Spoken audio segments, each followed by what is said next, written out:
여러분, 우리가 살고 있는 이 사회에서 하나의 큰 문제를 다뤄보고 싶어요. 바로 자녀 리스크입니다. 자식이 부모의 주생활비를 도와주는 나라가 선진국에는 없습니다. 그렇다고 우리나라가 특이하다고만 할 수는 없지만 다른 나라에서는 부모가 자녀를 부양하는 일은 거의 없습니다.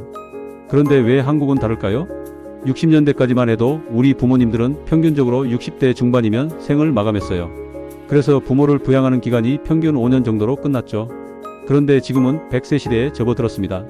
이젠 부모를 25년에서 30년까지 부양해야 할 수 있는 시대가 온 거죠. 이제 자식도 나이가 들면서 부모를 부양하기 어려워지지 않겠어요? 자식이 부모를 어떻게 도와줄 수 있을까요? 이런 상황에서 우리가 무엇을 준비해야 할까요?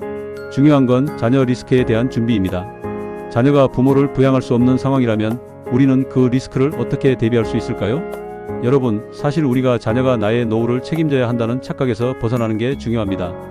많은 부모들이 아직도 자녀가 자신을 부양할 것이라고 믿고 있죠. 하지만 현실은 매우 다릅니다.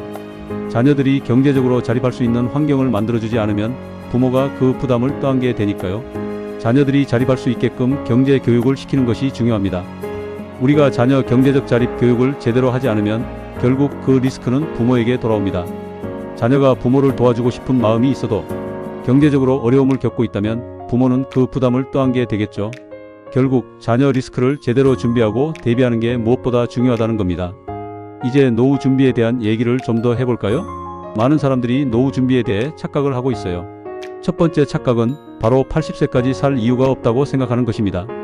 사실 예전에는 60대 후반까지 살았다면 이제는 평균적으로 100세까지 살 가능성이 커졌어요. 80세까지 살 이유가 없다고 생각하는 건 더 이상 현실적이지 않아요. 우리는 정말 80세까지 살 가능성을 대비해야 합니다. 두 번째 착각은 죽음이 조용히 다가올 것이라고 생각하는 것이에요. 죽음은 예고 없이 다가올 수 있죠. 하지만 길게는 10년까지 앓고 고통을 겪으면서 살다가 떠나는 사람들이 많습니다. 여기에 대한 준비가 되어 있지 않으면 그 고통은 부모와 자녀 모두에게 돌아가요. 세 번째 착각은 여전히 자식이 내 노후를 책임져야 한다고 생각하는 것입니다. 자녀가 부모를 부양해야 한다는 생각 많이들 가지고 계시죠? 하지만 이건 더 이상 현실적이지 않습니다. 자녀도 각자의 삶을 살아야 하기 때문에 부모님은 자신의 노후를 준비하는 게 기본입니다. 자녀를 키우는데 드는 양육비가 어마어마하다는 사실 알고 계셨나요? 한국은 자녀 양육에 들어가는 돈이 GDP에서 가장 높은 비율을 차지하는 나라입니다. 자녀가 부모에게 경제적 부담을 주는 구조가 될 수밖에 없는 현실이죠. 캥거루족이라고 들어보셨나요? 부모에게 경제적으로 의존하는 성인 자녀들이 많다는 사실 이미 다들 느끼고 있죠. 일본에서는 이를 기생충적 독신이라 부르는데 부모에게 의존하는 성인 자녀를 의미합니다.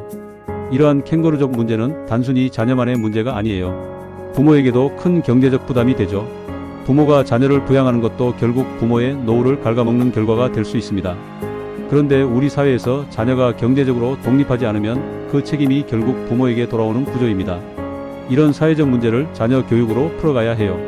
이제 자녀 교육에 대해 이야기해 볼까요?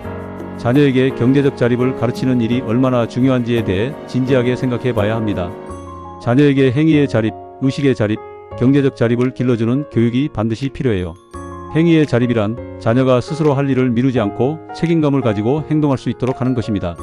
집안일을 할 때도 회사에서 맡은 일에 대해서도 책임을 지고 누군가 항상 지켜보지 않아도 잘 해낼 수 있는 태도를 가르쳐야 합니다. 의식의 자립은 더 중요합니다.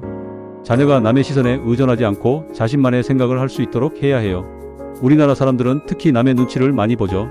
친구가 무엇을 샀다, 어디에 갔다 했다, 이런 것들에 휘둘리기 쉬운 환경이에요. 이런 사회에서 자녀가 남의 눈에 휘둘리지 않고 자신만의 삶을 살도록 의식적으로 자립할 수 있도록 교육해야 합니다. 마지막으로 경제적 자립이죠.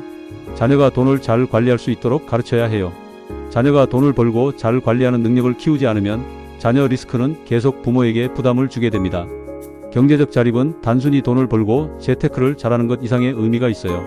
자신이 처한 경제적 상황에 맞게 합리적으로 생활하는 능력을 키우는 게 진정한 경제적 자립입니다.